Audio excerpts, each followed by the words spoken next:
Hello दोस्तों, welcome to our channel. तो आज की जो वीडियो है बहुत ज़्यादा इंपॉर्टेंट होने वाली है। आप लोगों को मैं बता दूं, आज की वीडियो है कि जब आप सिलेक्शन लेने के बाद, मतलब जब आपके पास ये ज्वाइनिंग लेटर्स आ जाएंगे, इसके बाद जब आपकी सैलरी आएगी तो ना सिर्फ सैलरी आती है बल्कि इतनी सारी चीज़ें भी आप लोगों को मिलती हैं और इसके अलावा भी बहुत सारी चीज़ें मिलती हैं जिनको मैं आप लोगों को समझाऊंगा। आप लोगों को बताऊंगा कि आप लोगों को क्या क्या फैसिलिटीज सैलरी के अलावा रेलवे देता है।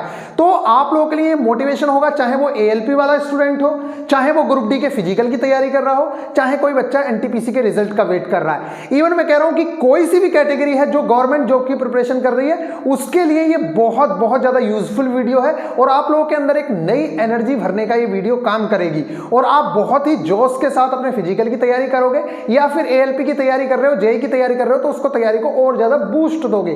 क्योंकि आप लोगों को आज पता चलेगा कि गवर्नमेंट जॉब के पीछे लोग इतना पागल क्यों रहते हैं। ना सिर्फ बात सैलरी की है बल्कि और भी बहुत सारी चीजें हैं जिसके लिए लोग गवर्नमेंट जॉब के पीछे पागल रहते हैं। तो गाइज आइए आज जानते हैं कि लोगों के प्रति, मतलब लोगों का गवर्नमेंट जॉब के प्रति इतना मोह क्यों है। तो चलिए फिर बात करते हैं। सबसे पहले यहाँ पे गाइज एक बार आप लोग देख लीजिए, फिर मैं आप लोगों को एक्सप्लेन करना शुरू करता हूं एक एक चीज को।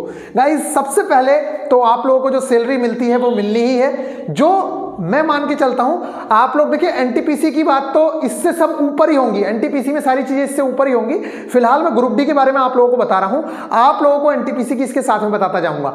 देखिए ये सबसे लोएस्ट पे है 1800 ग्रेड पे, और आप लोग देखेंगे कि इस ग्रेड पे भी आप लोग इस टाइम पे संतुष्ट होंगे, जबकि जो 7th पे लगा हुआ है ये रिवाइज होने वाला है। भले ही 8th पे कमीशन ना आए, लेकिन ये पे रिवाइज हो जाएगा 2026 से पहले। 2016 में रिवाइज हुआ था, हर 10 साल में रिवाइज होता है। और बात चल रही है कि जो 18,000 से 26,000 किया जाएगा, जिसकी पूरी होने की उम्मीदें हैं। अब चलिए यहाँ पे हम बात करते हैं। इस टाइम पे अगर एक ग्रुप डी एम्प्लॉय की बात करें तो ओवरऑल सारे अलाउंसेस को अगर मिला दिया जाए तो वो 30 के अप्रोक्स सैलरी उठाता है। 30 के अप्रोक्स वो सैलरी उठा लेता है, क्योंकि काफी सारे अलाउंसेस वगैरह अगर मिला दिए जाए तो इतनी सैलरी उसकी होती है। और 28-30 तो नॉर्मल है, क्योंकि इस टाइम पे जो DA है वो 38% है और जब तक आप ज्वाइन करोगे ये कम से कम मैं मान के चल रहा हूं 45% के आसपास हो चुका होगा। तो आप ये मान के चलिए कि बहुत ही अच्छे आप लोगों को सैलरी भी मिलने वाली है। उसके अलावा देखिए हर साल आपके अगर 2 चाइल्ड हैं, आपके पहले जो 2 बच्चे होते हैं, ठीक है, 2 ही बच्चे करने हैं, उससे ज्यादा नहीं करने हैं, ठीक है, बहुत ज्यादा पॉपुलेशन हो रही है। तो चिल्ड्रन एजुकेशन अलाउंस आप लोगों को 27,000 पर चाइल्ड मिलेगा। और अगर आपका कोई बच्चा बाहर पढ़ता है तो आपको 80,000 रुपए मिलता है हॉस्टल में। अगर कोई आपका बच्चा दिव्यांग है तो उस टाइम पे वो भत्ता जो है 2 गुने हो जाते हैं, चाहे ये 80,000 की बात हो चाहे वो 54,000 की बात हो। तो गाइज, और दूसरी बार में मान लीजिए पहली बार एक बच्चा हो गया, दूसरी बार में 2 जुड़वा बच्चे पैदा हो जाते हैं, तब भी ये चीज उसको भी मिलेगी। मतलब फिर 3 बच्चों को ये चीज मिलेगी, क्योंकि वो आपके बस में नहीं था। अब जुड़वा पैदा हो गए तो लेकिन कोशिश नहीं करनी है अपनी तरफ से, ठीक है गाइज। तो 2 बच्चे अगर होंगे तो आपको 54,000 ये पर ईयर ये भी फैसिलिटी आप लोगों को मिलती है, जिसे बोलते हैं चिल्ड्रन एजुकेशन अलाउंस। और मुझे नहीं लगता है कि एक आम स्कूल वगैरह में पढ़ने में इससे ज्यादा फीस लगती होगी। बाकी देखिए ज्यादा बड़े बड़े कॉलेजों की तो मैं बात नहीं करता, आप अंबानी के कॉलेज में पढ़ाओगे बच्चों को तब तो मैं नहीं कह सकता। अदरवाइज जो नॉर्मल स्कूल्स हैं उसमें करीब 2250 के आसपास आती होगी पर मंथ एक बच्चे की, जो आपको स्टार्टिंग से मिलना स्टार्ट हो जाती है। तो ये आप अपने बच्चों की पढ़ाई की बिल्कुल टेंशन छोड़ दीजिए। और बाकी रेलवे के स्कूल्स भी हैं, आप वहां पे भी पढ़ा सकते हैं। नेक्स्ट आता है दिवाली बोनस। ये जो बोनस है ये हर साल लगभग 78 डेज का मिलता है। अब कैसे कैलकुलेशन होती है वो सारी बातें छोड़िए, 17,500 या 18,000 के आसपास ये आपका बोनस आता है। सारे रेलवे एम्प्लॉयज को सेम मिलता है। बाकी एम्प्लॉयज कहीं ऑल इंडिया में तो काफी ज्यादा मिलता है, लेकिन अपने यहाँ 17-18,000 के आसपास आपको पर ईयर ये मिलेगा ही मिलेगा। दिवाली बोनस ये आप लोगों को मिलता है। इसके अलावा ये समझ गए ना, सैलरी आपको मिल ही रही है, उससे अलग ये सारी चीजें मिल रही हैं। चिल्ड्रन एजुकेशन अलाउंस हो गया, जो 54,000 रुपए ऐड हो जाएंगे आप लोगों के। अगर हॉस्टल में पढ़ेगा तो 80,000 रुपए ऐड हो जाएंगे, और अगर कोई दिव्यांग बच्चा है तो वो उसके हिसाब से। दिवाली बोनस आपका 17,951 रुपए हो गया लगभग, ठीक है, ये ऊपर नीचे हो सकता है थोड़ा बहुत। ड्रेस अलाउंस 4 से 5,000 रुपए, ALP वाले लोगों को 5,000 के आसपास मिलता है। बाकी ग्रुप डी को भी लगभग 5,000 मिलता है, लेकिन स्टेशन मास्टर को शायद 10,000 ये अलाउंस मिलता है, ठीक है गाइज। तो ये आप लोगों का ड्रेस अलाउंस हो गया जो आपको हर साल मिलेगा। तो गाइज ये देख सकते हैं आप 4 से 5,000 रुपए आपको ये मिल गए। नेक्स्ट है आपकी छुट्टियां, ये बहुत इंपॉर्टेंट चीज है। आप देखिए हर हफ्ते तो आपको छुट्टी मिलेगी ही, और अगर किसी की 12 घंटे ड्यूटी रहती है तो उसको शायद हफ्ते में 2 छुट्टियां मिलती हैं। ये भी मैंने सुना है कि अगर कोई बंदे की 12 घंटे की ड्यूटी रहती है तो उसको हफ्ते में 2 छुट्टियां भी मिलती हैं, ऐसा कई जगह पे रूल है। तो गाइज हम बात करते हैं सिर्फ एक छुट्टी की। अगर आपको साल में हर हफ्ते भी छुट्टी मिलती है तो 52 हफ्ते तो छुट्टी मिलेगी ही मिलेगी, प्लस आपके खाते में 30 LAP होती हैं, लीव ऑन एवरेज पे, या इन्हें अनलीव भी कहते हैं। कहने का मतलब यह है कि अगर आप इन्हें यूज नहीं करोगे तो आपके खाते में जुड़ती जाएंगी अगले साल के लिए, आप इन्हें कभी भी ले सकते हो फिर, ठीक है। एक साथ ज्यादा छुट्टियां नहीं मिलती हैं, और 15 से ज्यादा छुट्टियां लेनी होती हैं तो फिर आगे की परमिशंस चाहिए होती हैं, लेकिन आप इन छुट्टियों को ले सकते हो, आपके खाते में जुड़ती चली जाएंगी। इनका यूज बहुत होता है, बताएंगे बाद में। नेक्स्ट है 10 CL, ये होती है कैजुअल लीव, जो कभी भी मतलब आपको बहुत जल्दी में कहीं कुछ बीमार हो गया, कोई कुछ हो गया, उस टाइम पे आप लोगों की इनकी आवश्यकता होती है। तो ये आपकी हो गई 10 कैजुअल लीव, और 20 होती है LHAP, ठीक है, लीव ऑन हाफ एवरेज पे, उसको बोलते हैं, कई जगह पे उसे सिक लीव बोलते हैं। तो 20 हाफ होती है, वो हाफ डे की छुट्टी होती है 20, आप उसे 10 मान सकते हैं। अगर देखिए आप 10 तो पूरी कंप्लीट मान सकते हैं ना, तो आपकी ओवरऑल छुट्टियां कितनी हो गई, 52 तो इन्हें छोड़ी दो, 30 ये, 10 ये 40, और 10 ये 50 हो गई। तो ओवरऑल आपकी 50 छुट्टियां वो, और 52 ये, तो 102 दिन आप 365 दिन में से घर रहोगे, ये तो कंफर्म ही है। और इसके अलावा जो वर्कशॉप में है, इधर उधर है, उन्हें तो फेस्टिवल की छुट्टियां भी कई बार मिलती ही मिलती हैं। जो वर्कशॉप में जॉब कर रहे हैं, DRM ऑफिस में जॉब कर रहे हैं, उन लोगों को सारे फेस्टिवल की छुट्टियां भी मिलती हैं, तो वो आप लोगों की अलग है। लेकिन अगर कोई बंदा उस पर काम करता है तो उसे नेशनल हॉलीडे अलाउंस मिलता है, NHA मिलता है। तो गाइज ये भी शायद 384 के आसपास ऐसे कुछ है, मुझे मतलब इसका भी पक्का पता नहीं है, मतलब मेरे दिमाग में नहीं है, ये मान के चलो बस, ठीक है। तो नेशनल हॉलीडे अलाउंस भी मिलता है आप लोगों को अगर आपने 15 अगस्त के दिन काम किया है, या ऐसी मतलब किसी 26 जनवरी के दिन काम किया है, तो उस दिन का आपको ये अलाउंस मिलता है गाइज।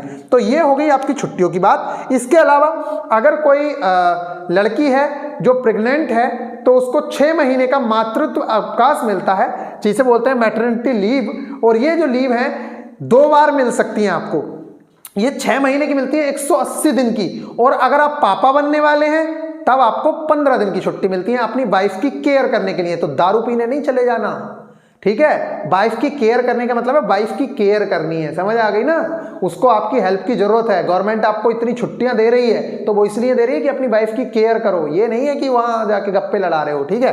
तो वाइफ की केयर करनी है बहुत अच्छे से, 15 दूनी 30 दिन, मतलब आपको पहले 2 बच्चों पे ये चीज मिलेगी, और सेम माता के लिए भी है, ठीक है गाइज।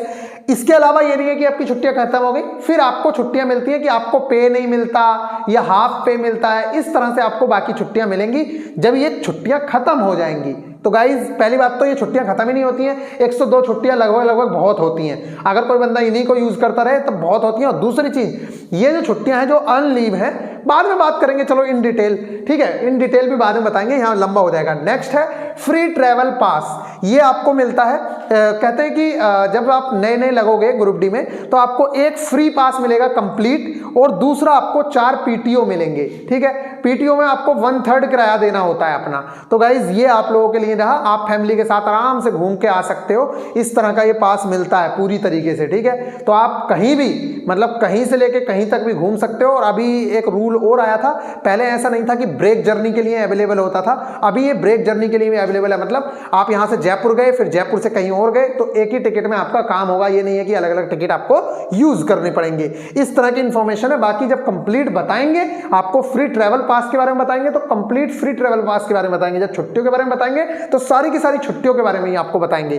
तो इसके अलावा जब आपको 5 साल हो जाते हैं या 3 साल हो जाते हैं, शायद ऐसा ही कुछ है, फिर आपको 3 फ्री ट्रैवल पास मिलते हैं एवरी ईयर, और 4 PTO आप लोगों को मिलते हैं। इसके अलावा बात करते हैं तो रेलवे क्वार्टर की फैसिलिटी आप सब लोगों को पता ही है कि अगर आप रेलवे के क्वार्टर्स में रहना चाहते हो, अभी जो नए क्वार्टर्स बन रहे हैं वो काफी अच्छे खासे बन रहे हैं। मैंने देखे ग्रुप डी के क्वार्टर भी काफी अच्छे खासे हैं, मतलब 1 BHK भी है ना उनका, तो बहुत अच्छा है, टाइल्स वाइल्स लगी हैं, किचन है, बाथरूम है, सब कुछ है, मतलब बहुत अच्छे क्वार्टर्स उन लोगों के अवेलेबल करवाए जा रहे हैं जो नए क्वार्टर्स बन रहे हैं। अगर पुराने क्वार्टर्स हैं तो आप लोग अपने HRA ले सकते हो जो आपकी सिटी के अकॉर्डिंग 9%, 18% और 9, 18, 27% मिलता है, जबकि ग्रुप डी में शायद ये फिक्स है 1800, 3600, 5400, इस तरह से आप लोगों को एचआरए मिलता है। ठीक है गाइज, और एक बात और बताएं, इसके आगे हर 10 साल में वेतन आयोग का गठन होता है। 2016 में हुआ था, तो ग्रुप डी की सैलरी शायद उस समय 7000 के आसपास बेसिक होती थी, जो 18000 हुई थी। ठीक है, तो अभी 26000 होने के चांसेस हैं, जिसकी पूरी उम्मीदें लग रही हैं। अगर बेसिक आपका 26000 होगा तब आपकी अच्छी खासी सैलरी बनेगी, कम से कम 40-45 के आसपास। तो आफ्टर 10 ईयर वेतन आयोग का गठन हो जाता है, और एवरी ईयर बेसिक का 3% आप लोगों का बढ़ता ही बढ़ता है। ये आपको इंक्रीमेंट मिलता है हर साल, ये जुलाई में भी मिल सकता है, और वो आपकी ज्वाइनिंग की डेट के अकॉर्डिंग मिलता है। जुलाई या जनवरी में आप लोगों को मिलता है 3%। जैसे मतलब है, अब 3% का आप मतलब समझते ही हैं कि अगर आपका बेसिक 100 है तो आपका फिर 103 हो जाएगा, और सारे अलाउंसेस फिर 103 पे लगना शुरू होंगी, और अगले साल 103 का 3% और बढ़ जाएगा। इस तरीके से आप लोगों का बढ़ता जाता है, तो ये आपके बेसिक में बढ़ोतरी होती है। हर साल लगभग 7% डीए बढ़ रहा है। डीए का मतलब होता है डियरनेस अलाउंस, मतलब महंगाई भत्ता।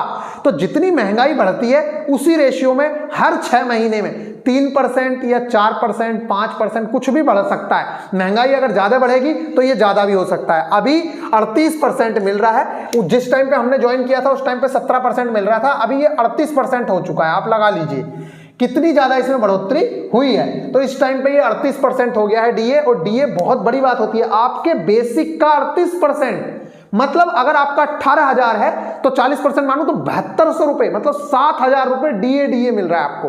तो ये बहुत बड़ी चीज होती है। और जो वो है, मतलब जो रनिंग स्टाफ है, जैसे एएलपी है और जैसे कि गार्ड है, इन लोगों को तो ट्रैवल, ये रनिंग अलाउंस की वजह से एचआरए और डीए जो मिलता है 130% पे मिलता है। 130% का मतलब समझ रहे हो? चलो आपकी सैलरी से ही समझाते हैं। जैसे आपकी सैलरी मैंने मान ली 18000, 18 नहीं, आपकी चलो 18000 रुपए मान लेते हैं। ठीक है, तो 18000 रुपए बेसिक पे जो आपको अलाउंस मिल रहे हैं वो एएलपी और गार्ड को नहीं मिलेंगे। एएलपी और गार्ड को कितने पे मिलेंगे? 18 या 5400, इसमें 5400 रुपए ऐड करो, 18 में 5400 तो 23,500 रुपए पे इन्हें सारे अलाउंसेस मिलेंगे। जबकि बाकी स्टाफ को जो अलाउंसेस मिलते हैं वो मिलते हैं उनके बेसिक पे। लेकिन जो रनिंग स्टाफ है, जो चल रहा है, ट्रेन में ट्रेवल कर रहा है, क्योंकि वो अपने घर से दूर जा रहा है, इसलिए उसका डीए और एचआरए या जो अलाउंसेस हैं वो उसको 130% पे मिलते हैं। कहने का मतलब यह है कि अगर किसी का सीधा सा समझ लो आप लोग, अगर किसी का बेसिक 20,000 रुपए है तो उसको जो अलाउंसेस मिलेंगे वो मिलेंगे 30% पे। तो 2 तिया 6, कितना हो गया? 2 तिया 6, उसको मिलेंगे 26,000 रुपए पे सारी चीजें। समझ आ गई? तो उसका बेसिक होगा 26,000 रुपए। इसीलिए रनिंग स्टाफ की जो सैलरी होती है वो ज्यादा हो जाती है। तो गाइज, लेकिन वो घर से दूर भी रहते हैं, तो इस चीज को आपको समझना होगा।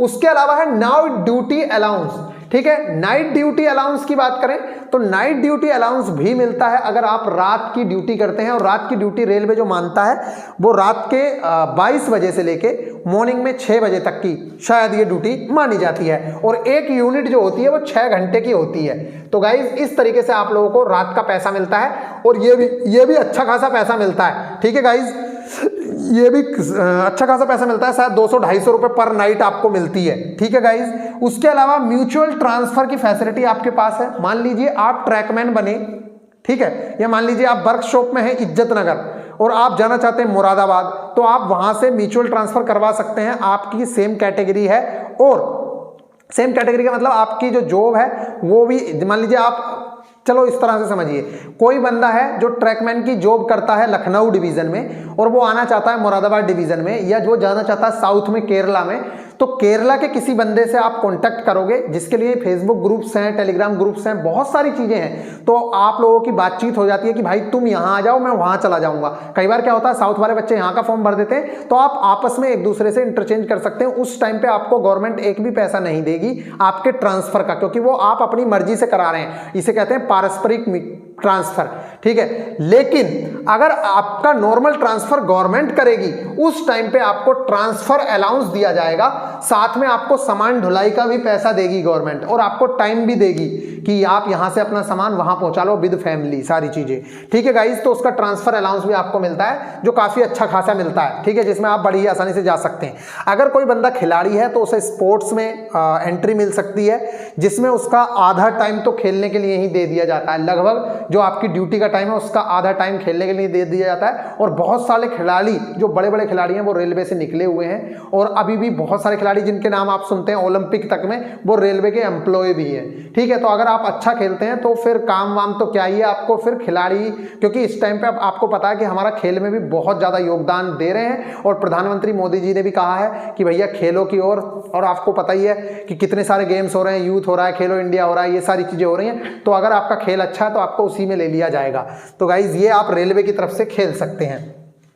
1 जनवरी 2004 से, देखिए बहुत सारी फैसिलिटीज होती हैं, यहाँ पे मैं सिर्फ कुछ बता रहा हूँ आप लोगों को, आप देख ही रहे होंगे। तो गाइज अगर आप लोग कहेंगे तो एक एक चीज को इन डेप्थ भी समझा दिया जाएगा। यहाँ पे सिर्फ मैं जल्दी में आप लोगों को सारी चीजें बता रहा हूँ, वीडियो काफी लंबी हो चुकी है। 1 जनवरी 2004 से पहले वालों को ओपीएस मिलता है। ओपीएस है ओल्ड पेंशन। ठीक है, तो ओल्ड पेंशन में क्या है, आजीवन, मतलब जब तक आप जिंदा रहते हैं तब तक आपको मिलता है। फिर आपकी वाइफ को मिलता है। ठीक है, या मान लीजिए आपकी वाइफ नहीं है तो आपकी जो अविवाहित पुत्री है उसको मिलता है। और अगर अविवाहित पुत्री नहीं है या कोई तलाकशुदा, मान लीजिए किसी कोई हो गया है किसी का, तो वो वाली बेटी भी है, तो मतलब आपका जो डिपेंडेंट है उसको मिलता है। और इवन इसके बारे में बाद में भी हम बात करेंगे कि अगर किसी की रेलवे में रहते हुए, ड्यूटी पे रहते हुए, या रेलवे की कुछ सर्विस, मान लो किसी को प्रमोशन नहीं मिला है तो उसके बेटे को भी जॉब मिलती है। ये बहुत बड़ा एडवांटेज होता है। तो ये वाली बेटे को या उसका जो डिपेंडेंट है, चाहे वो बेटी है, बेटा है, कोई भी है, ठीक है, तो उन लोगों को भी इस चीज का फायदा मिलता है, जिसे बहुत सारे लोग उससे जाते हैं और वो जॉब मिलती है उनको। इसके अलावा रिस्क अलाउंस मिलता है, ट्रैवलिंग अलाउंस मिलता है, और ये बहुत सारी चीजें हैं जो इन लोगों को मिलती हैं। और बाकी आपको रनिंग स्टाफ का तो पता ही है, जो गार्ड वगैरह है उनको किलोमीटर अलाउंस भी मिलता है, जिसपे 1 किलोमीटर का रेट लगभग 4 से 5 रुपए के बीच है। तो इसको आप देख सकते हैं कि किस तरह की चीजें हैं। बाकी जब हम इन डेप्थ में बताएंगे तब आप लोगों को सारी चीज समझाएंगे। गाइज ये वीडियो कैसी लगी जरूर से जरूर बताना। और मैं आप सब लोगों से रिक्वेस्ट करूंगा कि अगर वीडियो जरा सी भी पसंद आई है और आपको इस चैनल से थोड़ी सी भी हेल्प होती है तो आप लोग चैनल को सब्सक्राइब जरूर करें, वीडियो को लाइक करें, शेयर करें, और इसी तरह की हम वीडियोस के साथ आपको मिलते रहेंगे। आप एक बार जरूर से जरूर बताइएगा कि मैं छुट्टियों पे इन डेप्थ वीडियो बनाऊं या फिर आप लोगों के ट्रैवलिंग पास पे इन डेप्थ वीडियो बनाऊं, रेलवे के हर टाइप्स के क्वार्टर कि भाई ग्रुप डी वाले को कैसा मिलता है, एएलपी को कैसा मिलता है, जेई को कैसा मिलता है, उस पर वीडियो बनाऊं, या फिर आप लोग चाहते हैं कि जिस भी टॉपिक पे चाहते हैं इन डेप्थ वीडियो, मैं उस टॉपिक पे बनाऊंगा। बाकी देखिए आप लोगों को पता होना चाहिए, मैं आपसे ज़्यादा मुझे जल्दी है डिजिटल बोर्ड की, लेकिन डिजिटल बोर्ड में थोड़ी सी देरी हो रही है, अवेलेबल नहीं हो पा रहे हैं। तो गाइज मैं आप लोगों से माफ़ी चाहता हूं, लेकिन बहुत जल्दी हम उसको लगा देंगे और फिर ये सारी चीज़ें उसी पे चलेंगी। चलिए मिलेंगे नेक्स्ट वीडियो में, ख्याल रखिएगा, टेक केयर। वीडियो को शेयर और लाइक करना मत भूलिएगा। धन्यवाद।